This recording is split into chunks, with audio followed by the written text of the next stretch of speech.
Vamos a abrir la palabra de Dios, porque el tema de esta noche es un tema importantísimo, interesantísimo. Capítulo 3 de Filipenses. Mañana voy a volver al capítulo 2. Pero esta noche, capítulo 3, versículo 12 hasta el 15, dice así. Miren, ¿quién está hablando? Es Pablo, el gigante del Evangelio, ¿no? El fundador de iglesias, el hombre extraordinario. El hombre que cuando llegó al fin de sus días dijo: he peleado la buena batalla, he acabado la carrera, he guardado la fe. Bueno, ese hombre, ahora en el capítulo 3, versículo 12 dice: no que lo haya alcanzado ya, ni que ya sea perfecto, sino que prosigo para ver si logro asir, si logro alcanzar aquello para lo cual fui también alcanzado por Cristo Jesús. Hermanos, yo mismo no pretendo haberlo ya alcanzado. ¿De qué está hablando Pablo? De la perfección. Dice: yo no soy perfecto, yo todavía no he alcanzado la perfección. Y el versículo 13 dice: hermanos, yo mismo no pretendo haberlo ya alcanzado, pero una cosa hago, olvidándome ciertamente de lo que queda atrás y extendiéndome hacia lo que está delante, prosigo a la meta, al premio del supremo llamamiento de Dios en Cristo Jesús. Y el versículo 15 dice: así que todos los que ya somos perfectos, esto mismo sintamos. Ahora, una de las cosas tristes que nosotros hacemos es que leemos la Biblia sin pensar. Y leer la Biblia sin pensar, leer por leer, especialmente hay algunos hermanos que dicen: voy a leer toda la Biblia este año. Y ahí leen, llegan la noche cansados, no entienden nada, están cayendo de sueño, porque tienen que acabar la Biblia. No, el objetivo no es leer la Biblia toda. El objetivo es: agarra cada versículo y piensa. ¿Qué es lo que Dios te está queriendo? No, leer, eso no te ayuda mucho. Piensa, medita, raciocina en cada versículo. Porque la lectura de la Biblia es como la comida. Dicen los especialistas que cada bocado hay que masticar 38 veces. Yo no sé si tú haces eso. Y yo por lo menos no. No tengo paciencia para estar en cada bocado 38 veces. Imagínate cuánto tiempo me voy a sentar en la mesa para cada bocado 38 masticás. Pero los especialistas dicen que debe ser así. ¿Por qué? ¿Por qué crees que Dios nos ha dado saliva? La maravilla del cuerpo humano es que todo lo que tenemos en el cuerpo tiene un sentido, un propósito. Hasta un cabellito tiene un propósito. La saliva, ¿para qué es la saliva? ¿Para escupir? No. La saliva es para que cuando tú colocas el bolo alimenticio y comienzas a masticar, por eso dicen los médicos que hay que masticar bien. La comida se mezcla con la saliva. ¿Y para qué eso? Para que facilite la función digestiva. Y si comes tragando como el gallo, ahí, eso no te hace bien. Entonces tienes que masticar bien. Entonces el estudio de la palabra es igualito.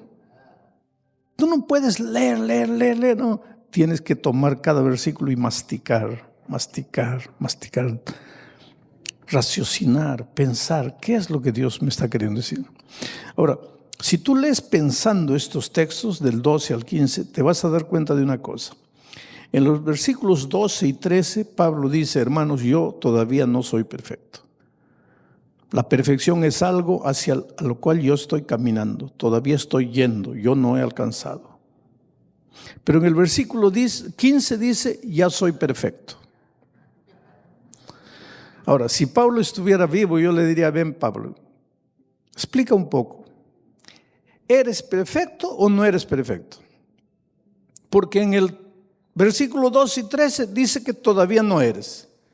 Y en el versículo 15 dice que ya eres.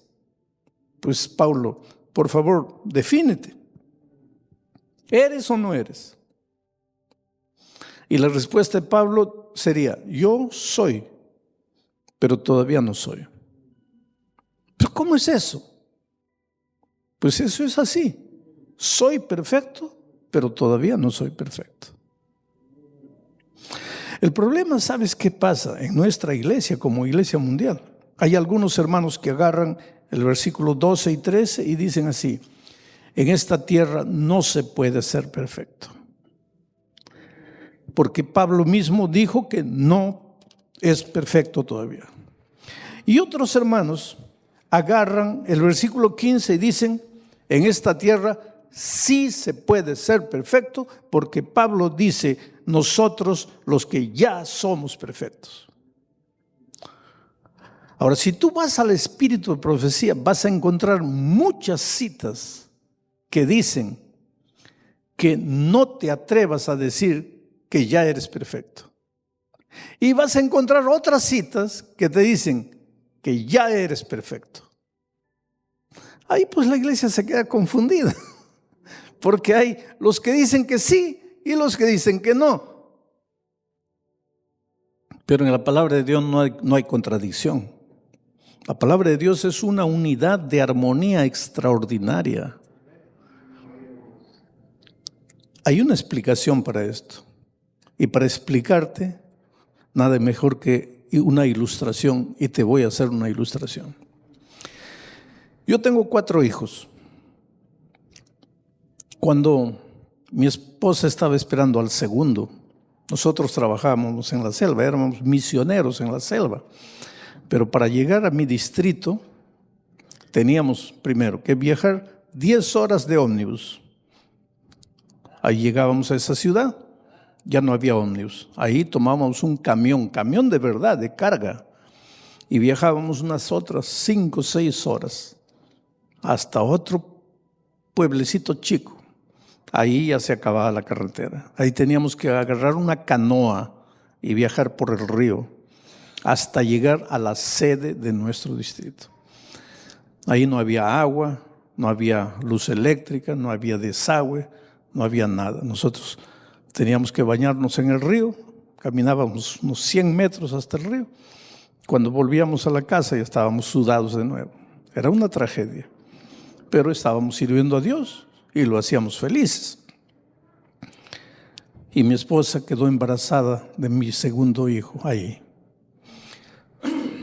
No había médico, porque para buscar a un médico tendríamos que viajar de canoa, y ya no río abajo, sino río arriba, y eso nos llevaría un día, y después tomar un camión y llegar al lugar del médico.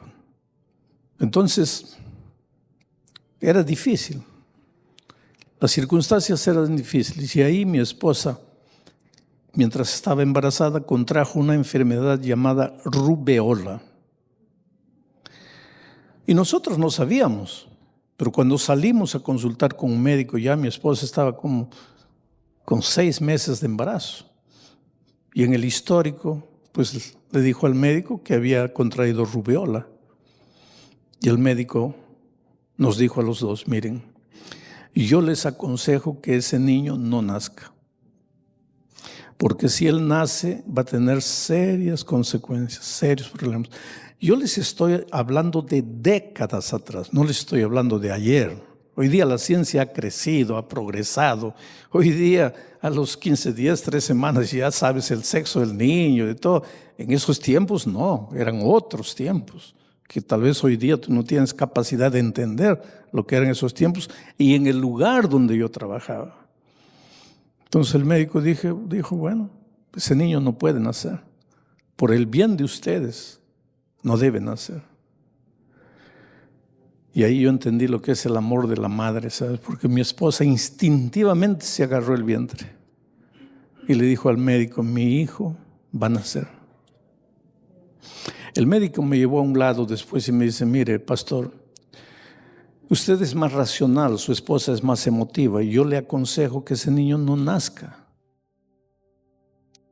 porque va a ser un problema para ustedes. Van a cargar una cruz el resto de la vida, cuando pueden resolver ese problema ahora. Y yo le dije, mira, yo voy a respetar lo que mi esposa dice y voy a estar al lado de ella. Y le dije a mi esposa, mira, tú, quiero que sepas que estoy aquí contigo y que vamos a hacer lo que Dios diga, lo que tú digas, lo que tú sientas que Dios te habla, vamos. Y el embarazo fue adelante. Ahora, yo me acuerdo cuando nació el niño. Tenían que hacerle una cesárea porque no podía nacer por las circunstancias. No podía nacer de un parto natural. La llevaron al hospital, le colocaron anestesia, hicieron la cesárea. Pero me acuerdo cuando ella comenzó a despertar de la anestesia. Ya había nacido el niño. Y lo primero que ella preguntó, no me buscó a mí, buscó al médico. Y lo primero que preguntó fue, ¿mi hijo está bien? Y yo me acuerdo la respuesta del médico. El médico dijo, señora, su hijo está perfecto. Perfecto. Ahora, yo nunca entré al médico porque mi hijo no tenía dientes, no tenía cabello, no hablaba, no se sentaba, ensuciaba los pañales. Y el médico dice, está perfecto. ¿Cómo puede estar perfecto? Estaba perfecto para ser un niño recién nacido. Para eso estaba perfecto. Pero vamos a decir que pasaran 7 años y mi hijo continuara acostado en la cama, sin dientes, sin cabello, sin moverse, ensuciando pañales. Estaría perfecto. Ahora, dense cuenta de lo que es la perfección. Un niño que en su primer estado estaba perfecto, 7 años después ya no estaría perfecto si continuara así.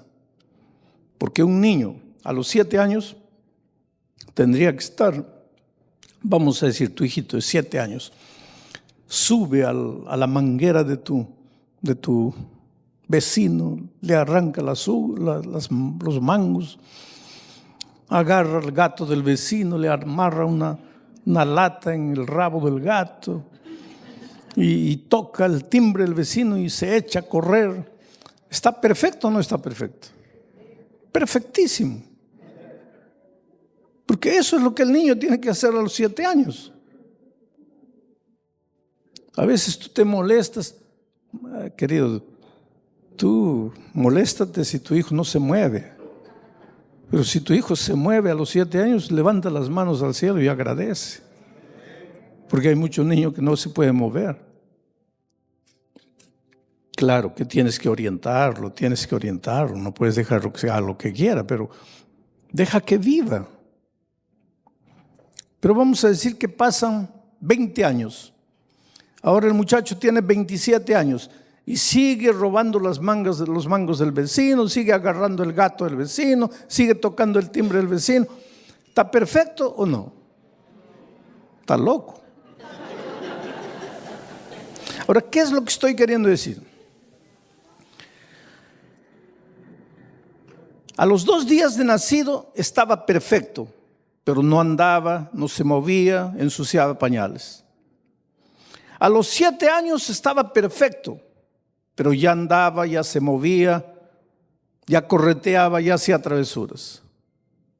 A los 27 años sigue perfecto, pero ya no hace travesuras, ya no corretea, ya es un hombre equilibrado y maduro. Pero es perfecto aquí, era perfecto aquí y era perfecto aquí.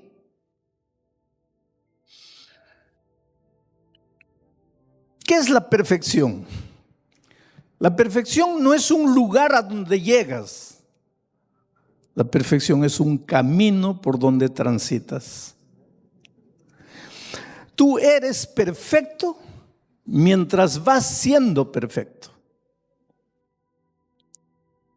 Ahora, con esto en mente, vamos a volver a leer lo que Pablo dice. Versículo 12. No que lo haya alcanzado ya.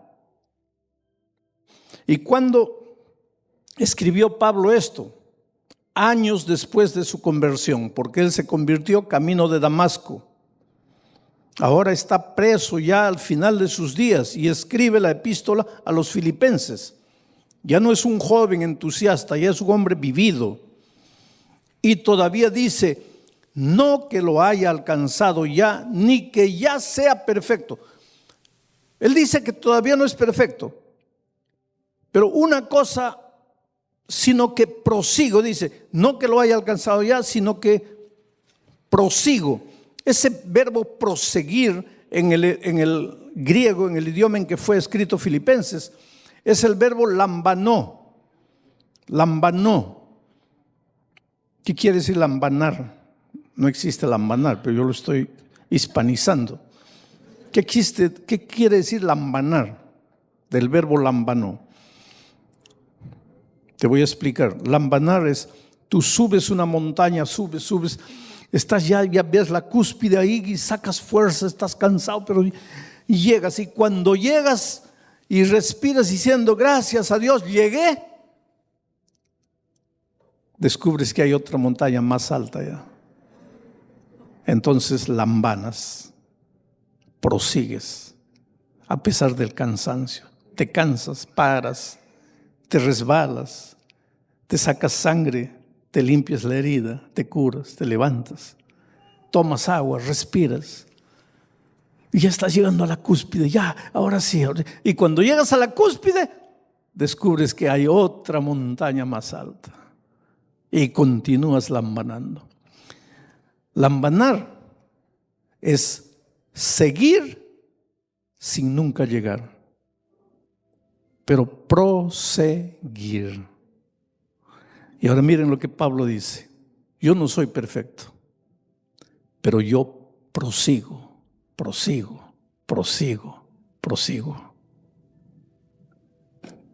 Y una cosa hago, me olvido de lo que queda atrás.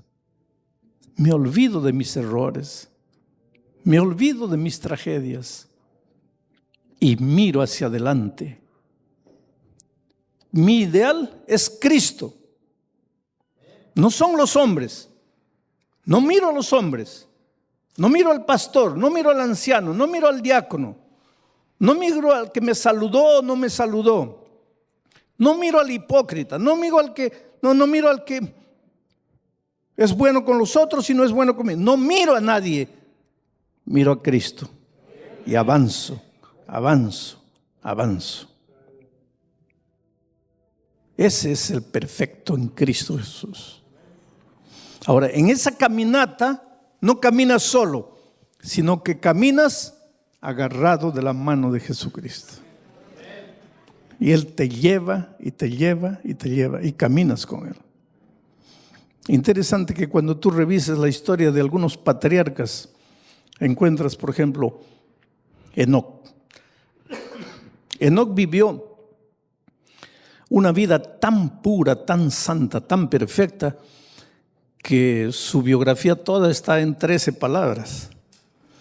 Y tú no encuentras nada malo en la vida de Enoc. El hombre fue tan bueno, tan perfecto, que Dios se lo llevó vivo al cielo.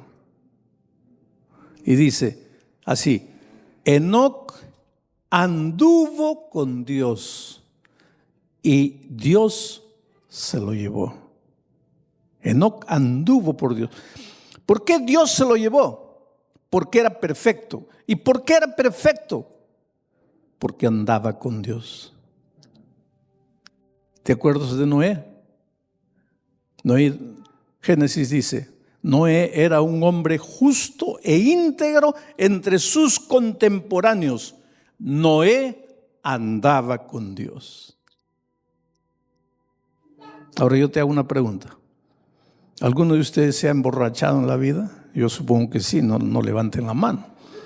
Pero ¿alguno de ustedes se ha emborrachado así, se ha emborrachado de quedarse en el suelo, caído, los perros orinándolo ahí, botado en el suelo, desnudo, haciendo un escándalo en la calle. ¿Algunos de ustedes hizo eso? Yo creo que no. Pues Noé hizo. ¿Y qué dice la Biblia? Noé era un hombre justo e íntegro entre sus contemporáneos. Claro que en el momento que estaba borracho, él no era justo. Porque en el momento que estaba borracho, él había soltado la mano de Jesucristo. Pero lo maravilloso es que él se levantó y siguió caminando. Y se vuelve, a pesar de su pasado, se olvida de lo que queda atrás, se proyecta para lo que está delante y es un hombre perfecto. Un día Dios miró a David y dice: este hombre David es el hombre conforme a mi corazón. David. El pecado terrible de David no fue el adulterio. Asesino, intriga política,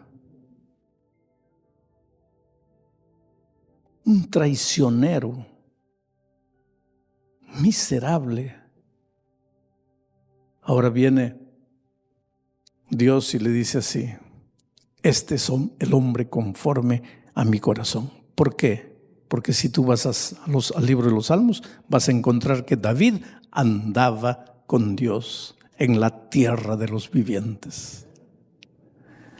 Quiere decir, la perfección divina no es no pecar. La perfección divina es caminar con Dios todos los días.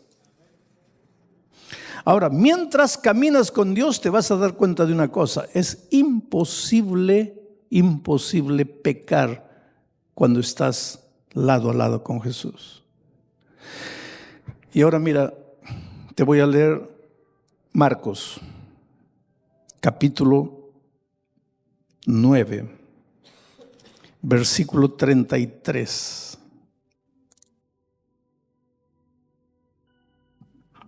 Marcos 9, 33. Dice así: y llegó Jesús a Capernaum, y cuando estuvo en casa, les preguntó a sus discípulos: ¿qué disputabais entre vosotros en el camino? Mas ellos callaron, porque en el camino habían disputado entre sí quién había de ser el mayor. Vamos a entender lo que Jesús está diciendo aquí. Los discípulos tenían un problema, un pecado escondido. Su pecado no era tan simple como homosexualismo, adulterio, pornografía, nada de eso. Su pecado era peor. Su pecado era el padre de todos los pecados. El pecado de los discípulos era el pecado de Lucifer en el cielo. Querer ocupar el trono de Dios. La sed de poder. La sed de poder. Solo que nosotros tenemos otra escala de valores. Y te voy a hacer un ejemplo. En una junta de iglesia, cuando están nombrando a los ancianos del próximo año, vamos a decir que no tienen candidatos, solo tienen Pedro y Juan, y no saben quién, Pedro o Juan. Ninguno es el ideal, pero pues tienen que nombrar a alguien y no saben qué hacer. Pedro y Juan, Juan y Pedro, Pedro y Juan, Juan y Pedro. Ahí alguien dice: bueno, Juan es un poquito orgulloso, pero pues no hay otro. Vamos, yo propongo a Juan. Ahora, ¿cómo sería si alguien dijera: bueno, Juan es un poquito homosexual, pero está bien? Ah, no, eso no se puede. No. Es un poquito adúltero, pero está bien. ¿Tú te das cuenta de la escala de valores que nosotros tenemos con relación al pecado? Porque para nosotros, robo, adulterio, pornografía, ¿qué pecados horribles? Son pecados, yo no niego, son pecados. Todo pecado es horrible a los ojos de Dios. Pero el problema es que para nosotros el orgullo no es pecado. Y una vez me acuerdo de un anciano parecía bueno, digo, porque todos pensaban que era lindo, bueno, maravilloso. Pero todos los años anciano. Entonces llegó un pastor joven y dijo, mira, están a hora de renovar. No es bueno que un solo hombre esté todos los años de primer anciano. Y nombraron a otro anciano. Y entonces cuando el secretario fue a comunicarle a él la noticia de que había sido nombrado este año jefe de diáconos, él lo miró y dice, sí, diácono, yo, diácono. ¿Quién se han creído ustedes? Llévense su cargo. Y nadie lo disciplinó, porque por orgullo no se disciplina, pero por adulterio sí. Entonces te das cuenta la escala de valores que nosotros tenemos de lo que es pecado. Y los discípulos tenían pues el peor de los pecados como problema, eran orgullosos, querían cargo. Pero ellos descubrieron una cosa, que al lado de Jesús no se puede pecar. Esto es lo que todos tenemos que aprender en la vida, hermanos. Tú agarrado de Jesús no pecas. Para pecar hay que soltar la mano a Jesús. Eso no hay otro camino. Y entonces ellos se daban cuenta, estaban yendo a Capernaum, caminando juntos con Jesús, no podían practicar el pecado. Pero a veces el deseo de practicar el pecado del orgullo era tan grande, pero al lado de Jesús era imposible, porque al lado de Jesús no se puede pecar. ¿Por qué? La Biblia dice, ¿qué comunión hay entre la luz y las tinieblas, entre la justicia y la injusticia, entre Cristo y Satanás? No hay comunión. Entonces, si tú estás agarrado de Jesucristo, no caes en el pecado. Pero ellos querían practicar el pecado. Y hay momentos en nuestra vida así que el deseo pecaminoso es tan grande. Ahí tenemos que separarnos de Jesús. Y ellos se quedaron para atrás. Y dejaron que Jesús se fuera para adelante. Y yo supongo que Jesús miró. Y ellos se estaban quedando. Y Él comenzó a andar más despacio para ver si lo alcanzaban. Y ellos andaban más despacio todavía. Entonces ya Él se fue a Capernaum y ellos fueron atrás, pero atrás hablando, pues ¿quién va a ser el candidato? A ver, ¿quién? Y cuando llegan a la casa en Capernaum, dice el texto, Jesús los reunió en la casa y les preguntó qué cosa. ¿Qué hablaban ustedes mientras veníamos en el camino? Y ellos se quedaron calladitos. ¿Por qué? Porque en el camino habían practicado el pecado del orgullo. Entonces, ¿cuál es la lección? Perfección es caminar con Jesucristo. Y cuando tú caminas con Jesucristo, cuando tú no sueltas la mano de Jesucristo, no caes. Para caer, primero hay que soltar la mano de Jesucristo. Entonces, nuestra lucha, y ese es el tema de mañana, nuestra lucha no es para no pecar. Nuestra lucha es para no soltar el brazo poderoso de Jesucristo. ¿Y en qué consiste agarrarse a Jesucristo? Ese es mi tema del viernes. Pero si tú aprendes en la vida a no soltar el brazo poderoso de Jesucristo, no caes. Porque antes de caer, primero hay que soltar a Jesucristo. El problema es que cuando llega el momento de la tentación, ¿qué Jesús? Ni te acuerdas de Jesús. Tú comienzas a concentrar tu fuerza en ti. No voy a caer, no voy a caer. Y aunque no caigas, si tu victoria fue por tu fuerza y voluntad, es trapo de inmundicia. No es la victoria de Jesús, fue tu victoria. Un ateo que no cree en Dios puede ser fiel a su esposa toda la vida, ¿sí o no? Entonces, ¿para qué necesitas de Dios? Pues es que vivir una vida correcta sin Cristo es moralismo. El moralismo no es cristianismo. Nosotros tenemos que aprender a vivir vidas correctas, pero en Cristo y con Cristo. no como fruto de nuestra fuerza de voluntad. Nuestro gran desafío en la vida es aprender a caminar con Jesucristo. Y ahora te voy a contar una experiencia para probarte cómo esto funciona en la vida diaria. Cuando yo era pastor de iglesia hace muchos años,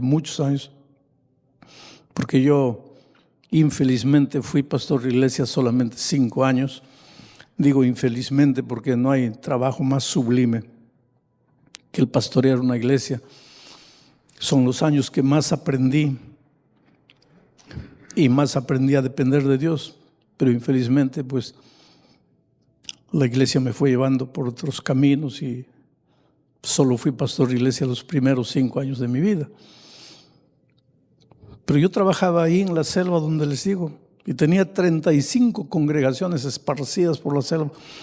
Había una ciudad a unas 10, 12 horas de camino por la selva que se llamaba La Florida. Era una colonia pequeña. No eran indios, no eran nativos, eran colonos, plantadores de café. Pero teníamos un grupito ahí, un grupito pequeño. Y lo curioso es que solo había un hermano capaz de predicar y capaz de organizar y dirigir. Quiere decir, si ese hermano no existiera, no habría cómo llevar adelante esa pequeña congregación. Porque él era el único que predicaba. Todos los días que había culto, el único predicador era él. Los otros no sabían predicar. Y el único que sabía coordinar, sabía dirigir, era él. Solo que este hermano tenía un problema. Era un pobre borrachín. Entonces, cada vez que yo llegaba, los hermanos corrían a contarme la noticia. Pastor, se ha emborrachado de nuevo. Y este pobrecito no era de los que se emborracha y nadie se da cuenta que se ha emborrachado, sino de esos que caían en el suelo. Y hay un dicho que dice, pueblo pequeño, infierno grande. Lógicamente, en el pueblo todos sabían que se había emborrachado porque el tipo caía en el suelo. La familia tenía que venir, recogerlo, cargarlo borracho a la casa. Y lo peor, como era el único que predicaba, el pueblo pensaba que él era el pastor de la iglesia. Entonces decía, mira el pastor de los adventistas.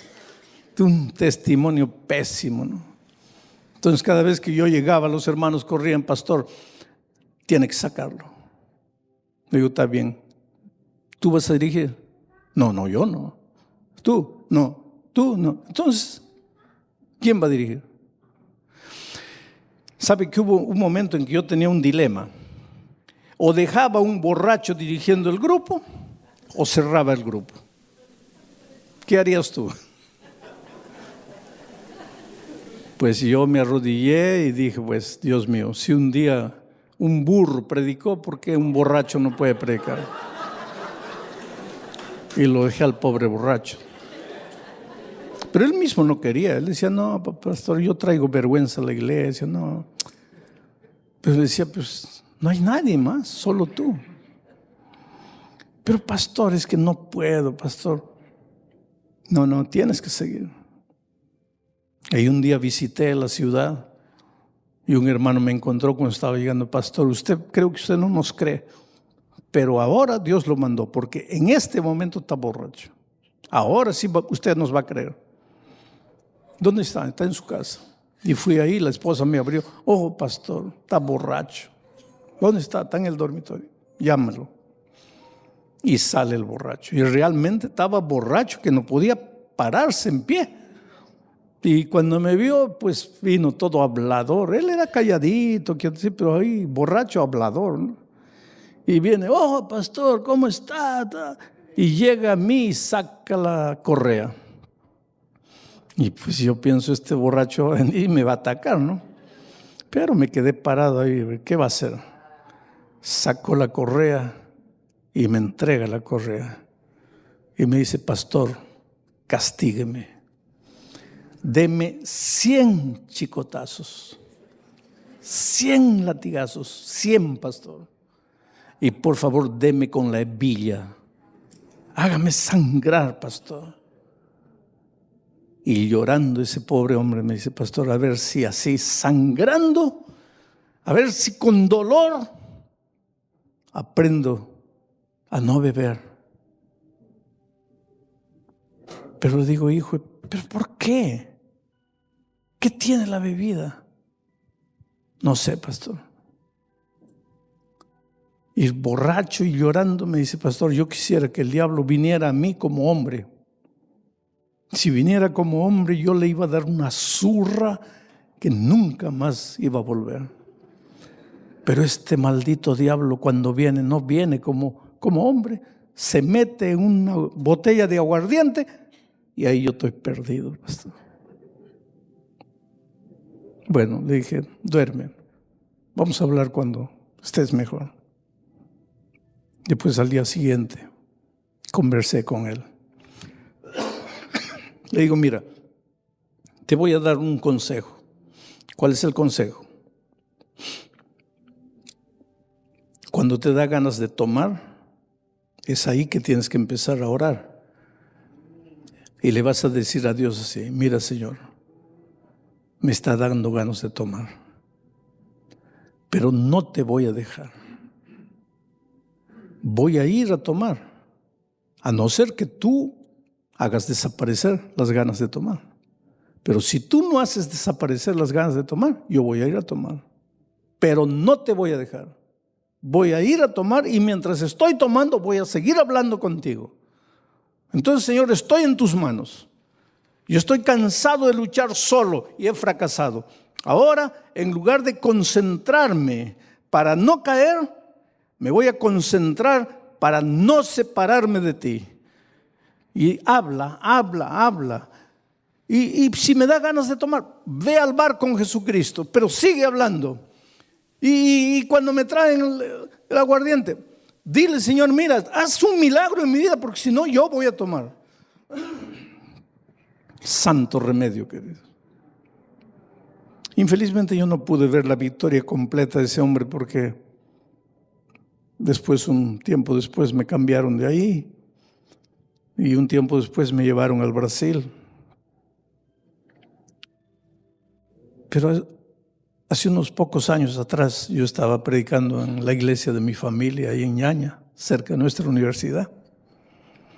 Y un hombre barbudo me abraza y comienza a llorar emocionado. Y me dice, pastor, ¿usted no se acuerda de mí, no? Digo, mira, no sé. No, creo que no me acuerdo. Me dice, tal vez por la barba, pastor. Es que me han salido un problema en el rostro, entonces he dejado crecer la barba. Pero yo soy aquel borracho que dirigía el grupo La Florida, ¿se acuerda? Le digo, claro que me acuerdo de ti. ¿Y cómo vas? Hace años, pastor. Yo he vencido completamente la bebida. ¿Y cómo venciste? Me dice, ¿cómo vencí? ¿Usted no se acuerda de la receta que me dio? Yo fui, pastor, así. Ya estaba con el aguardiente en la mesa, pero no cortaba la comunión con Cristo y le seguía diciendo, Señor, mira, si tú no haces y de repente desapareció las ganas de tomar. Hoy día entendí el secreto de la victoria. Ahora es interesante que en la epístola de Pablo a los Filipenses, en el capítulo 1, en el versículo 21, miren lo que dice, porque Pablo también aprendió el secreto. ¿Se acuerdan que Pablo en Romanos 7 dice, no entiendo mi manera de ser porque quiero servir a Dios, pero no puedo porque me voy para el otro lado, que no sé qué hacer, miserable hombre de mí? Ahora escribiendo a los Filipenses, ya está un hombre victorioso, pero todavía dice, no he alcanzado, estoy siguiendo, pero él dice así, porque para mí el vivir es Cristo y el morir es ganancia. Ahí estaba el secreto de Pablo. Mi vida es Jesús. Mi vida es Jesús. Si yo lo suelto, no soy nada. Entonces me agarro de él. Si tú estás luchando con algo en tu vida, querido, y no importa lo que sea, sigue el consejo que siguió este borrachito. Por más que la tentación sea dura, grande, dile: Señor, mira, yo no puedo. Pero hasta el pecado voy a ir contigo. Pero en ese camino tú vas a ver lo que va a suceder en tu vida. De repente, y ya eres victorioso. Solo que esa victoria no es tuya. Esa victoria es de Jesús. Esa justicia no es tuya, porque tu justicia es trapo de inmundicia. Esa justicia es la justicia de Cristo. Eso es lo que Pablo dice cuando dice: ya no vivo yo, Cristo vive en mí. El día que tú descubras, el día que tú logres hacer de Jesucristo el Señor de tu vida, el día que tú te despiertes y pienses: Jesucristo. Y cuando llega la hora de comer, Jesucristo. Y cuando llega la hora de dormir, Jesucristo.